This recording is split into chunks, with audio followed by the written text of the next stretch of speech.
Layaknya makhluk hidup lain, tanaman memerlukan nutrisi untuk tumbuh dengan baik.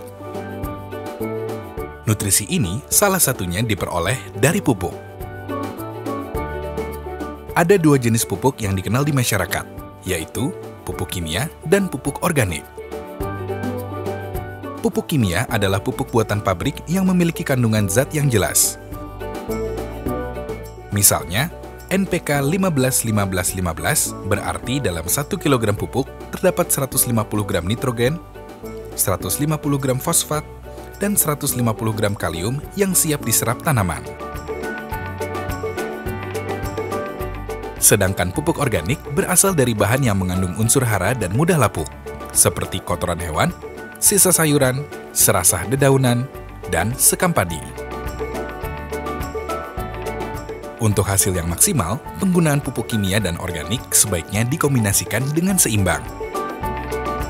Namun, kini sering ditemui petani terlalu bergantung pada pupuk kimia.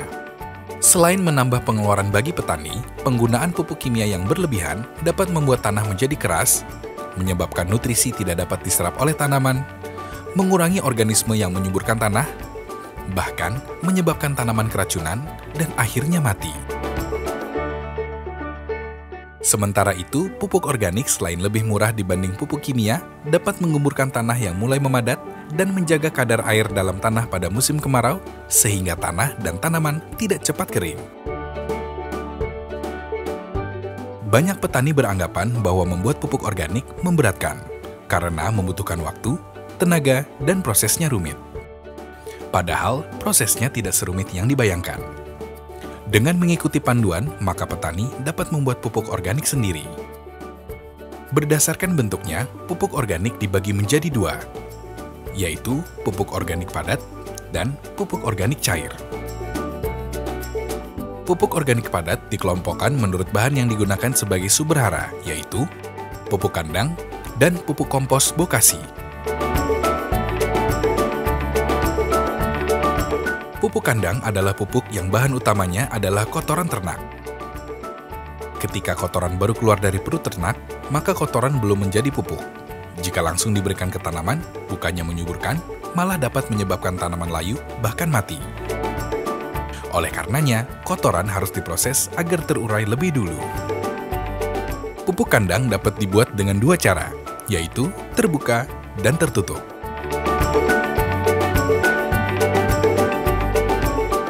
Bahan-bahan yang harus disiapkan untuk pupuk kandang terbuka yaitu kotoran ternak dan sisa pakan ternak. Alat yang digunakan adalah cangkul, parang, sekop, terpal 4x4 meter. Tentukan tempat penampungan di sekitar kebun, bisa di tempat terbuka atau yang teduh. Kumpulkan kotoran ternak dan sisa pakan seminggu sekali atau tiap membersihkan kandang.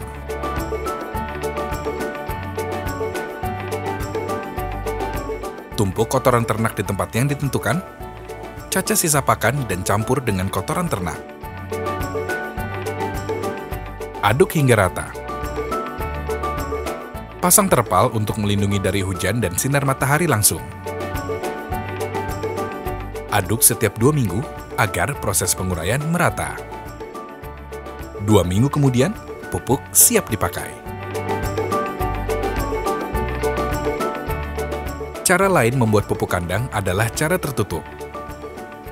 Bahan yang perlu disiapkan adalah kotoran ternak, sisa pakan ternak, larutan yang terbuat dari 8 liter air, 500 ml bakteri pengurai, dan 1 kg gula merah.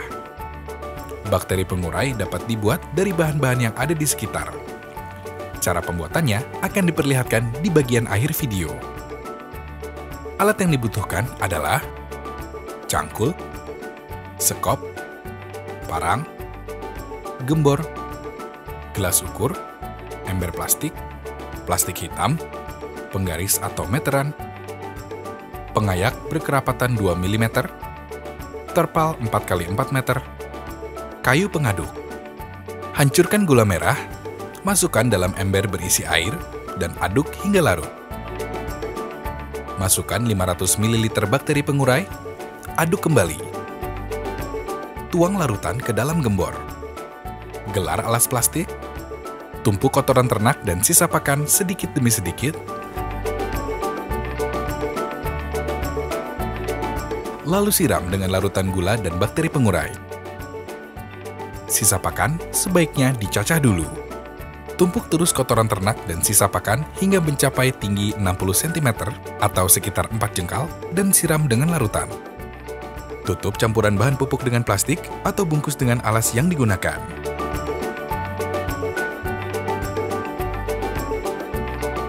Pasang terpal untuk melindungi dari hujan dan sinar matahari langsung. Periksa dan aduk gundukan setiap minggu. Jika terlalu kering, siramlah dengan air.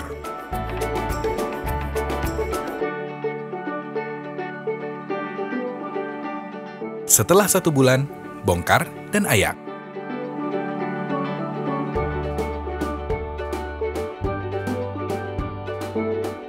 Pupuk kandang yang siap digunakan memiliki ciri berwarna hitam, bertekstur gembur, tidak lengket, suhu relatif dingin atau suhu kamar 25 derajat Celcius, tidak berbau busuk.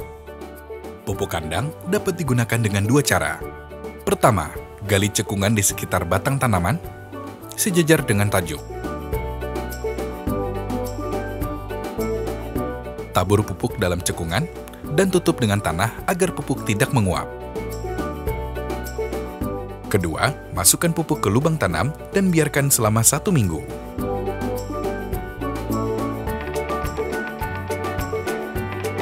Setelah 1 minggu, masukkan bibit ke dalam lubang tanam. Pupuk diberikan dengan takaran yang dibutuhkan sesuai dengan jenis tanamannya. Pupuk yang sudah jadi harus disimpan di tempat teduh, dijauhkan dari sinar matahari langsung dan air hujan agar unsur haranya tidak menguap. Jenis pupuk organik padat lainnya adalah pupuk kompos bokasi atau bokasi. Bokasi berasal dari campuran bahan organik seperti sisa dedaunan, rumput hasil penyiangan, dan kotoran ternak yang dibuat dengan cara tertutup. Bahan yang diperlukan: 50 kg bahan hijau organik terdiri dari serasah dedaunan, gedebok pisang, rumput hasil penyiangan, daun ambas atau gamal, dan kaliandra. 50 kg kotoran ternak sebaiknya yang sudah agak kering. 5 kg dedak jika ada, 500 gram gula merah, 500 ml bakteri pengurai, 15 liter air. Peralatan yang digunakan: cangkul, sekop, parang, gembor, ember, gelas ukur, kayu pengaduk, plastik atau terpal untuk menutup adonan, penggaris atau meteran, dan terpal 4x4 meter. Hancurkan gula merah, campur ke dalam air, dan aduk hingga larut. Masukkan 500 ml bakteri pengurai, dan aduk. Tuang larutan ke dalam gembor. Secara terpisah, cacah bahan hijau organik. Namun, tidak perlu terlalu halus. Buat lapisan awal dari kotoran ternak setinggi 15 cm atau 1 jengkal, kemudian taburkan dedak. Tumpuk dengan bahan hijau setebal 15 cm, ukur dengan meteran, lalu siram dengan larutan gula dan bakteri pengurai sampai seluruh permukaan terlihat basah. Ulangi proses tersebut, buat lapisan berselang-seling antara kotoran ternak dan bahan hijau sampai habis. Tutup adonan dengan terpal atau plastik. Pasang terpal untuk melindungi dari hujan dan sinar matahari langsung. Biasanya setelah 1 hari, tumpukan akan mulai panas. Biarkan selama 2-4 hari. Proses ini berfungsi untuk membunuh bakteri patogen, jamur, dan gulma. Jangan membiarkan proses berlangsung lebih dari 4 hari, karena dapat membunuh mikroorganisme pengurai bokasi. Setelah hari keempat, aduk pupuk dan siram dengan air jika adonan mengering. Tutup kembali adonan. Aduk setiap seminggu sekali sampai bahan organik terurai.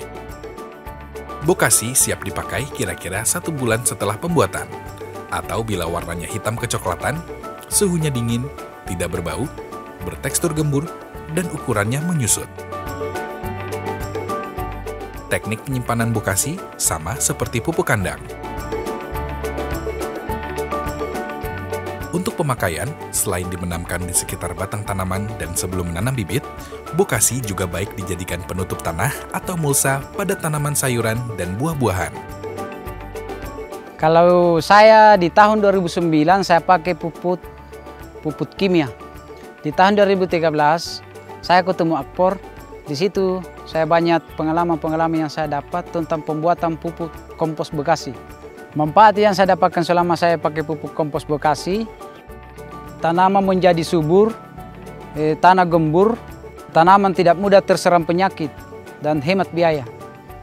Kalau bagi saya, pembuatan pupuk kompos bekasi tidak terlalu sulit karena bahan-bahannya di sini sudah tersedia. Kedepannya, saya akan tetap memakai pupuk kimia, tetapi pupuk organiknya lebih banyak. Sebelumnya kami memakai pupuk urea dan CA, tapi setelah Akpor masuk di Desa Kailoe, kami diajar untuk membuat pupuk kompos bekasi.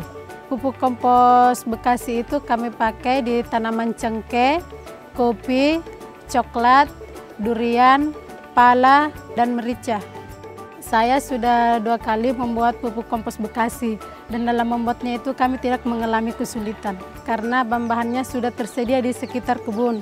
Perbandingan memakai pupuk CA dan urea dibanding pupuk kompos bekasi lebih murah, menggemburkan tanah dan menjeburkan tanaman dalam jangka panjang.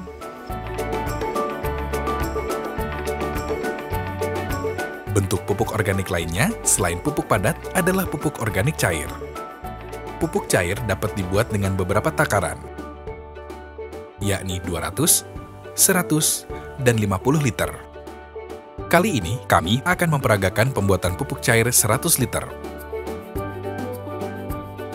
Bahan yang disiapkan: 25 kg kotoran ternak, 2,5 kg daun gamal atau ambas, 2,5 kg sisa sayuran dan buah-buahan, 1-2 kg dedak, 75 liter air, 500 ml bakteri pengurai, dan 2 kg gula merah. Peralatan yang digunakan: drum berukuran 200 liter, gelas ukur, ember, plastik dan karet ban untuk menutup drum, botol plastik bekas air mineral ukuran 1,5 liter, selang air berdiameter 1 cm sepanjang 1,5 meter, parang, sekop, saringan berkerapatan 1 mm, masker, 2 kayu pengaduk, 1 berukuran pendek, 1 lagi berukuran panjang. Masukkan 25 kg kotoran ternak dalam drum sedikit demi sedikit. Masukkan 20 liter air dan aduk. Drum yang digunakan tidak harus berukuran 200 liter. Yang penting ketika berisi adonan pupuk, masih terdapat ruang sisa sekitar 1 jengkal. Cacah daun ambas, sisa sayuran, buah-buahan, dan masukkan ke dalam drum. Masukkan 20 liter air dan aduk kembali. Masukkan dedak. Masukkan kembali 20 liter air dan aduk. Secara terpisah, larutkan 2 kg gula merah dengan 15 liter air dan tuang larutan ke dalam drum. Masukkan 500 ml bakteri pengurai. Aduk hingga merata. Tutup drum dengan plastik dan karet ban untuk mencegah masuknya udara. Buat lubang sebesar selang air pada tutup drum dan masukkan ujung selang ke lubang tersebut. Ujung selang satunya dimasukkan ke botol plastik bekas yang diisi air. Hal ini berguna untuk membuang gas dalam drum akibat fermentasi. Setelah 1 minggu, buka penutup dengan hati-hati sambil menggunakan masker. Aduk larutan pupuk. Jika terlalu kental, tambahkan air secukupnya, lalu aduk. Tutup drum dengan rapat. Buka setelah 1 bulan sejak dibuat, yaitu saat bahan-bahan sudah melapuk dan larut. Saring pupuk cair agar bebas dari endapan. Pupuk organik cair siap digunakan. Untuk sisa endapan yang masih padat, dapat dikering anginkan dan digunakan sebagai pupuk organik padat. Pupuk cair takaran 50 dan 200 liter dibuat dengan bahan berikut.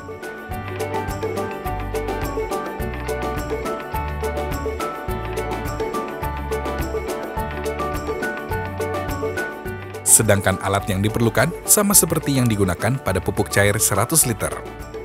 Pupuk cair tidak dapat langsung digunakan pada tanaman, namun harus diencerkan dulu. Jika langsung disiramkan, maka tanaman akan mati. Takaran pengenceran berbeda-beda, tergantung bahan asal pupuk.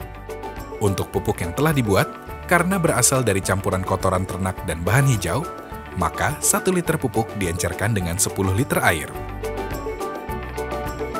Setelah diencerkan, pupuk dapat diberikan ke tanaman dengan cara disiram pada pangkal batang tanaman dan di sekitar perakaran, atau disemprot ke seluruh bagian tanaman. Manfaat dari penggunaan pupuk cair organik bisa menghemat pengeluaran, kemudian bisa menjaga struktur tanah supaya tetap subur. Untuk pembuatannya saya tidak merasa sulit, karena bahan-bahannya mudah didapatkan, dan kalau misalnya kotoran ternak pribadi tidak ada, bisa mendapatkan dari teman dan tetangga. Sebelumnya saya pakai pupuk kandang sama kimia NPK Pelangi. Sebelumnya kami belajar bersama teman Akfor bikin pupuk cair. Setelah itu kami bikin sendiri, berhasil juga. Pupuk cair saya pakai di tanaman, rambutan, durian, cengkeh, lada. Saya tidak susah bikin pupuk cair karena bahannya ada di kebun. Ya, saya memutuskan pakai pupuk organik karena bahannya murah, cara buatnya gampang, dan mereka tersedia di kebun, dan kami telah mencoba, hasilnya bagus. Selama ini kami pernah membuat pupuk cair, pupuk kompos yang terbuat dari kulit kakao, kemudian batang daun gamal dan batang pisang. Kalau pupuk kimia, itu selama 1 tahun itu hanya bisa kita petik itu 2 kali. Sementara kompos kita pakai, hasilnya bisa sepanjang tahun. Dan gunanya lagi itu kompos, dia bisa memperbaiki struktur tanah. Pupuk organik itu yang kami pakai 70%, sementara kimia yang kami pakai itu hanya 30%. Dalam pembuatan pupuk organik, salah satu bahan yang penting adalah bakteri pengurai yang dikenal dengan nama MOL, mikroorganisme lokal atau EM4, Effective Microorganism. Bakteri pengurai berfungsi untuk mempercepat proses penguraian sehingga pupuk lebih cepat matang dan mengurangi infeksi jamur bawaan pada tanaman.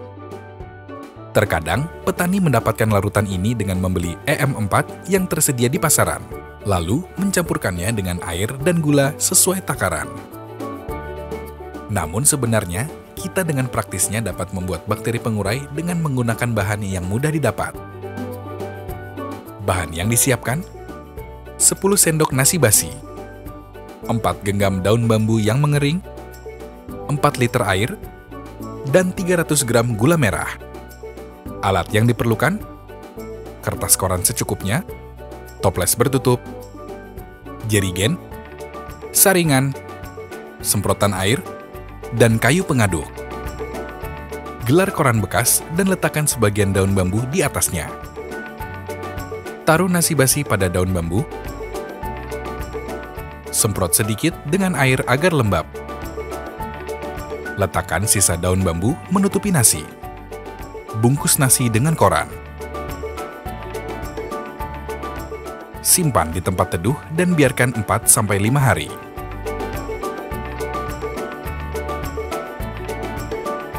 Setelah nasi berjamur, buat larutan dengan mencampur 4 liter air dan 300 gram gula merah ke dalam toples.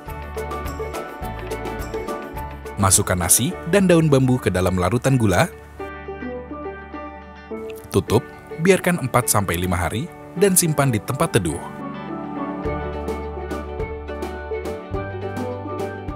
Saring dan bakteri pengurai siap digunakan. 1 liter mol nasi baiknya dicampur 5 liter air. aduk dan semprotkan pada tanaman, atau larutkan dengan gula dan air sesuai takaran sebagai bahan dasar pembuatan pupuk organik. Penggunaan pupuk untuk tanaman akan memberikan hasil yang baik bagi petani. Kami menyarankan untuk mengkombinasikan pupuk organik dan kimia, yaitu jika dalam 1 tahun dilakukan 2 kali pemupukan, maka pupuk kimia diaplikasikan ketika memasuki musim hujan. Sedangkan pupuk organik digunakan ketika memasuki musim kemarau. Untuk pupuk organik, setidaknya diberikan minimal 1 tahun sekali untuk menjaga tanah agar tetap gembur dan subur. Selain itu, jika petani ingin beralih dari pupuk kimia ke pupuk organik, maka harus dilakukan secara bertahap untuk menghindari kekurangan nutrisi pada tanaman. Semoga informasi ini bermanfaat.